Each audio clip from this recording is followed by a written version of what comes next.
Welcome back, Focus Learners. I'm your host, Harshal. Now, if you've been following along with our explainer series, you know we really don't mess around when it comes to medical coding. We're meticulous, we're accurate, and yeah, we're pretty strict about the rules, because honestly, that's exactly how you succeed. Today, we're diving right into part 5 of our comprehensive 15-part series on the 2025 telemedicine code updates. Specifically, we're going to master the brand new Synchronous audio-video CPT codes for established patients. So, for years, telemedicine coding felt a bit like trying to hit a moving target, right? The rules, the modifiers, the geographic restrictions, it just caused a massive amount of confusion.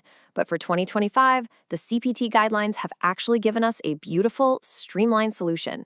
We're going to decode the 98004 through 98007 code block. This is your new standard for established patients, and by the end of this explainer, you're going to have the whole shebang totally memorized. All right, when you're coding for these established patient audio-video visits, you essentially have two primary pathways to figure out the correct code level. You've got medical decision-making, or MDM, and you have total minimum time. Now, as your strict but fair educator, I need you to remember that these two pathways are completely inextricably linked in the 2025 code sequence.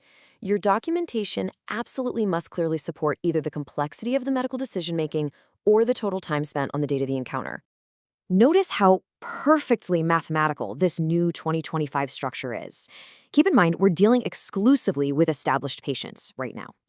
Code 98004 requires a medically appropriate history and straightforward medical decision-making. Or, if you're using time, it requires a minimum of 10 minutes. Then, code 98005 bumps us up to low medical decision-making, requiring at least 20 minutes. Code 98006, that requires moderate medical decision-making, or a minimum of 30 minutes. And finally, code 98007 is for high medical decision-making, or at least 40 minutes. I really want you to burn this rule of tens into your memory. 10, 20, 30, 40 minutes, perfectly aligning with straightforward, low, moderate, and high MDM. It's like a giant puzzle where all the pieces finally fit.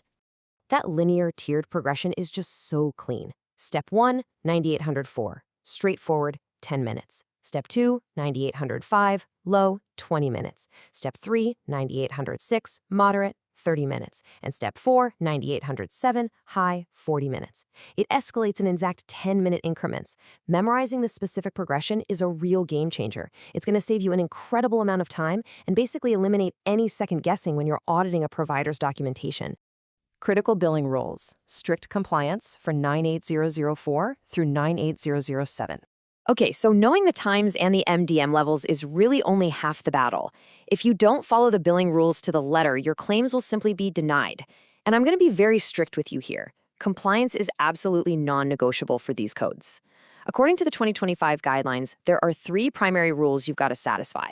First, it literally must be a synchronous audio-video visit. That means live, real-time telecommunications with both the audio and the video components active at the exact same time.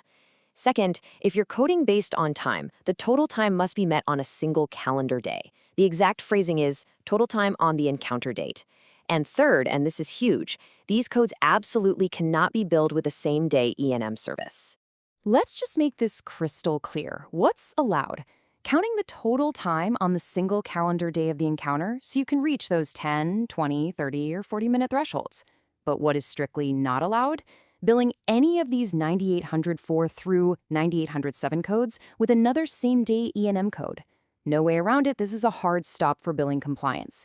You simply cannot stack these with another evaluation and management service on the exact same date. So let's take a breath and lock in the core takeaway here. 10, 20, 30, 40. That is your established patient synchronous audio-video progression for 2025. 10 minutes for straightforward, 20 for low, 30 for moderate, 40 for high. If you just internalize those 4 numbers and apply the strict single calendar day and no same-day E&M rules, I promise you, your coding is going to be absolutely bulletproof. Well, that wraps up our deep dive into the established patient audio-video block. But you might be wondering, what happens if the video connection fails? Or maybe the patient only has a telephone? And what if they're a brand new patient? In Part 6, we're going to tackle exactly that as we unpack the new audio-only new patient codes, spanning from 98008 all the way to 98001. You for sure won't want to miss how those minimum time thresholds shift when we move to an audio-only setup. Thanks for bringing your focus and dedication to today's explainer. Think about it. If a video connection fails tomorrow, will your practice lose that revenue, or will you know exactly how to pivot? Keep your guidelines close, keep those strict rules memorized, and as always, decode healthcare with Harshal. See you in part 6.